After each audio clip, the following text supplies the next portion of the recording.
Welcome to the Glenn Beck program. A lot of Americans have been anticipating this day. It's been marked on calendars for quite some time.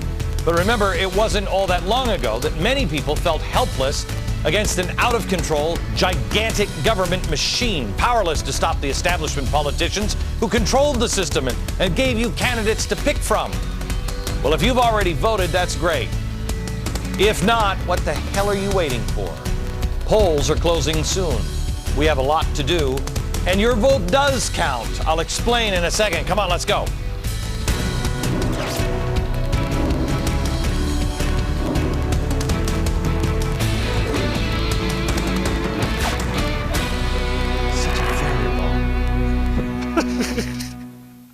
Hello, America. Somebody asked me, in fact, Joe, my head researcher, asked me right before. He said, Glenn, why does it matter if your vote, how does your vote count? Why go out and vote if it's not going to come down to one person? For instance, we live in New York. Really? Gee, I wonder who's going to win governor tonight. Here's why. Because doesn't it send a message when you see the voter turnout in Iraq?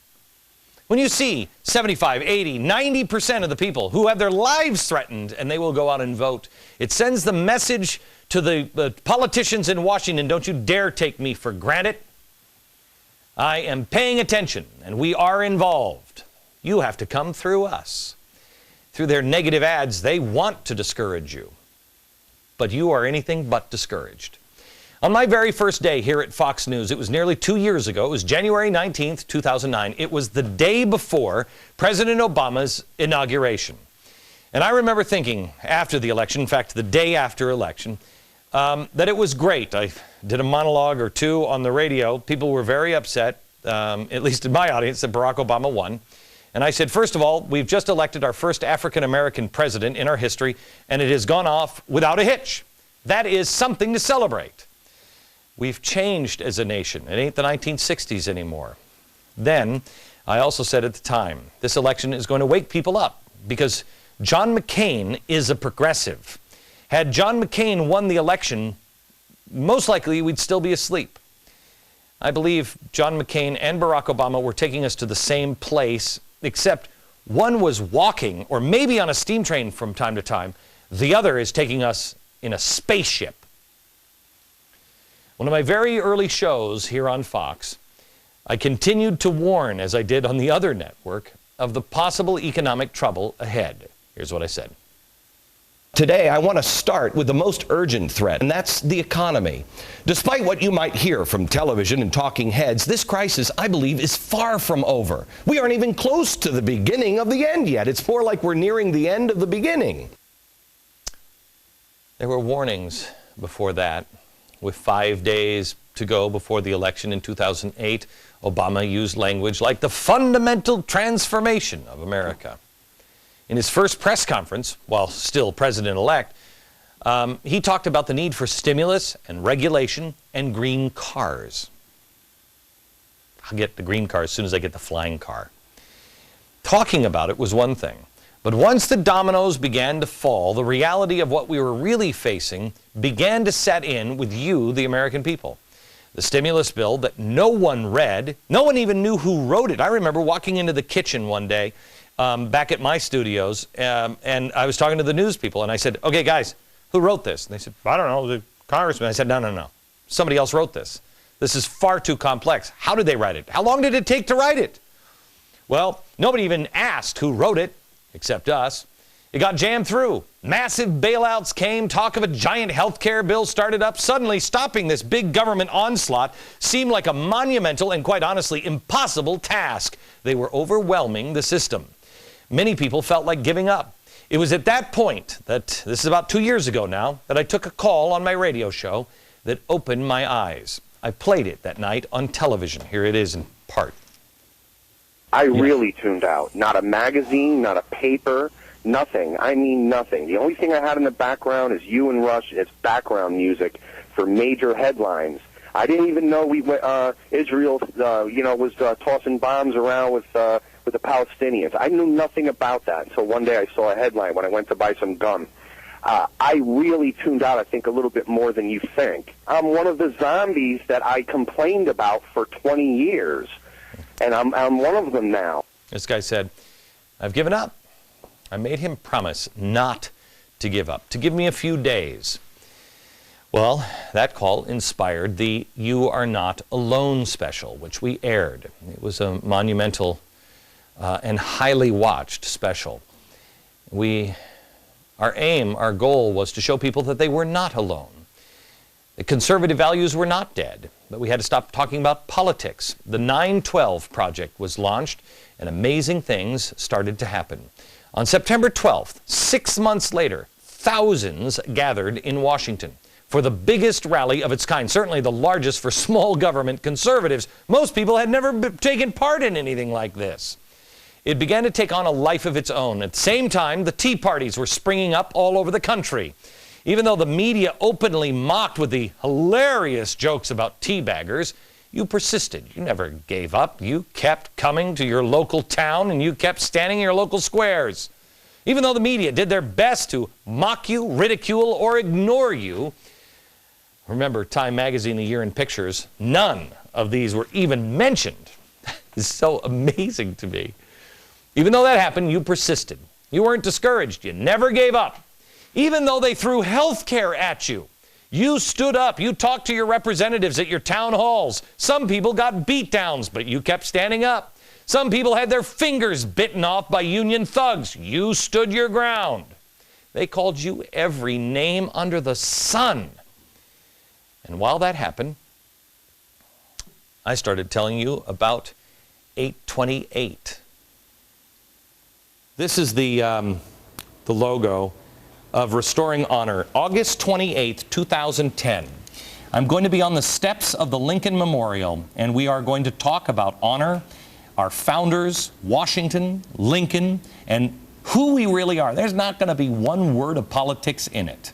I invite you to be there, to restore honor to this country, because that will solve all of it. All the Black Panthers said they were going to show up. Unions went crazy. The media went crazy. Al Sharpton marched, on the other side of the trees. But you came. You were not afraid. You gathered in a way that could not possibly be ignored. Once mocked, once considered an easy target, once called racists, bigots, hate mongers, terrorists. You were an easy target for the establishment just to gobble up and spit out. But you turned the tables. Now, the powerful are crawling to you today. The Democrats and the GOP initially said it would be a bad thing to create a third party. You don't want a Tea Party thing. That would be bad. Really? Really? Was it? They said it would be better to work within the party and go through the primaries. Okay, good point. Let's do it. Let's do it. Because Teddy Roosevelt started a third party. It was called the Bull Moose Party. It was the first progressive party. It failed. He lost. So the progressives went inside both parties. Oh, have they failed? The Tea Party decided to go through the primary process. And in many cases, they won, and won with huge margins. The establishment kicked and screamed, in some cases threatening not to support the candidate who won the primary because it wasn't their hand-picked candidate. You don't know. You guys are too stupid. Look at Joe Miller in Alaska. Lisa Murkowski refused to step down. She's now running as a write-in candidate. In Delaware, GOP did everything they could to defeat Christine O'Donnell, even after she won the primary, beating out GOP favorite Mike Castle. But you stood your ground. Even Charlie Crist in Florida was like, oh no, I'm a lifelong Republican. Really? Are you? Well, guess who had to relent? They did. Not you.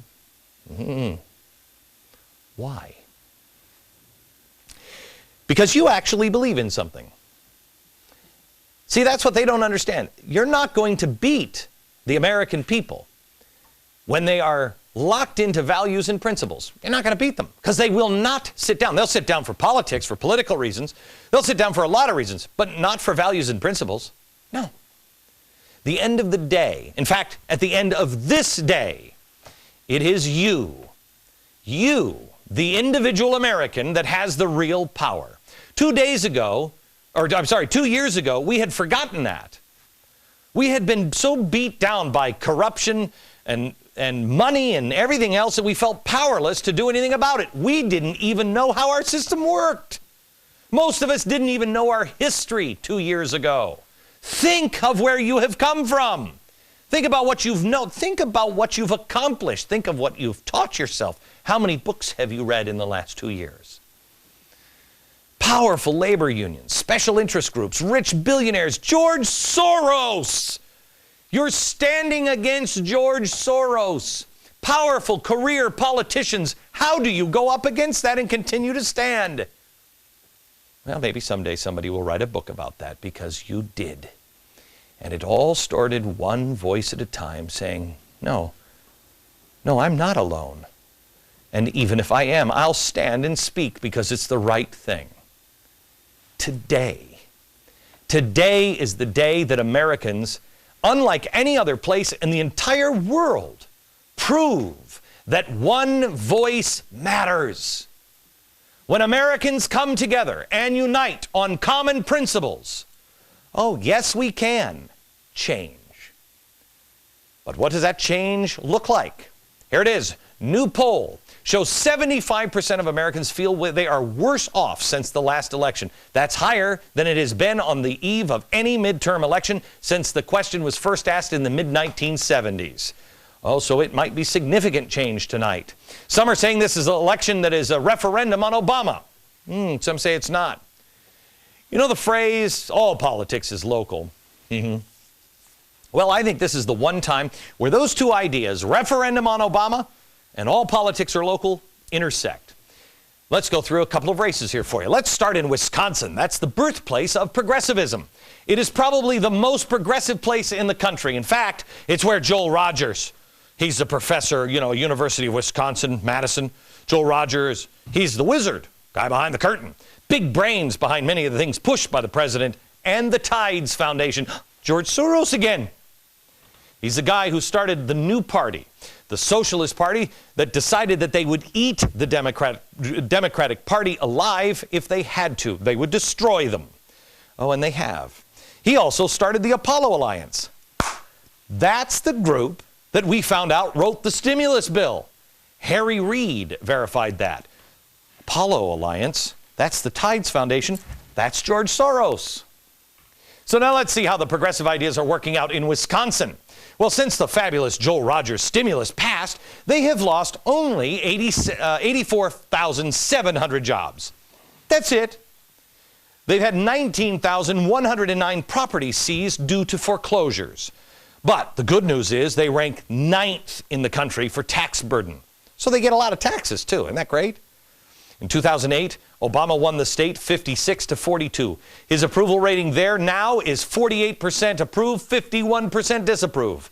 56% of progressive Wisconsin wants to repeal the health care law. It is so bad that local politicians passed on appearing with the president at a recent rally at the University of Wisconsin-Madison. Notice Joel Rogers isn't anywhere to be seen here either. He's always lurking in the shadows. No politicians here. Even Russ Feingold from the McCain-Feingold bill. Oh, if we could only have gotten rid of both of them this time around. Russ was the one who skipped the rally. You think he would have skipped it in 2008? No. Feingold's seat was considered safe earlier this year. But now the progressives have done what they did under Woodrow Wilson. They have spooked the American people. They know what they are. I guess attempts to label an opponent as an ambitious businessman for Russ aren't resonating. I mean, when did ambition become a bad thing? Now let's move to Colorado. Colorado is another deep blue state. It is now. It's a birthplace, however, of something near and dear to Obama's heart, organizing for America. They had the Democratic convention there, but it wasn't always a blue state. Less than 10 years ago, it was a solid conservative state. So what happened? Well, this happened. This is Blueprint. You should read this book. Blueprint, How the Democrats Won Colorado and Why Republicans Everywhere Should Care. It tells in great detail how a group of rich progressives, I wonder if Spooky Dude is involved, over the course of 5 years were able to literally turn the state on its head by the 2006 election cycle.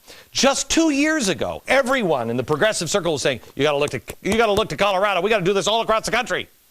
They used progressive groups to boot establishment Republicans with progressive policymakers. They successfully put in structure that, turned the whole state Democrat. It was a stronghold. How's that working out for you?